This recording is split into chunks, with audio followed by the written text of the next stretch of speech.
মেয়েটি হঠাৎ চমকে দেখল একটি ছোট দানবকে ফাঁদে আটকে তার পা চেপে আছে। সে প্রথমে কাছে গিয়ে সাহায্য করতে চেয়েছিল, কিন্তু ওই ছোট দানবটি দাঁত বের করে ভয় দেখাতে লাগলো, যেন বলছে আরও কাছে এসো না। এই দৃশ্য দেখে শাওমেই তাড়াতাড়ি মাটিতে পড়ে থাকা একটি ডাল তুলে নিল এবং ছোট দানবটির দিকে তাক করে শান্ত করতে চেষ্টা করলো। তারপর সুযোগ মতো পা দিয়ে ফাঁদটিকে চেপে ধরে খুলে দিল। দানবটি যদিও মুক্ত হলো, কিন্তু 2 পা হাঁটার আগেই আবার মাটিতে লুটিয়ে পড়ল।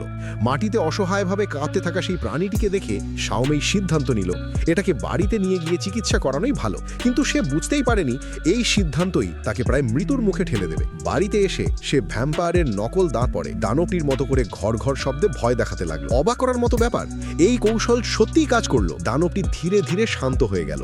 ঠিক যখন সে দানবটির পায়ে ব্যান্ডেজ বাঁধতে যাচ্ছে, হঠাৎ বাইরের দিক থেকে তীক্ষ্ণ বন্দুকের গুলির শব্দ ভেসে এলো। এই শব্দে ছোট দানবটি আবার অস্থির হয়ে তীব্রভাবে চিৎকার শুরু করলো।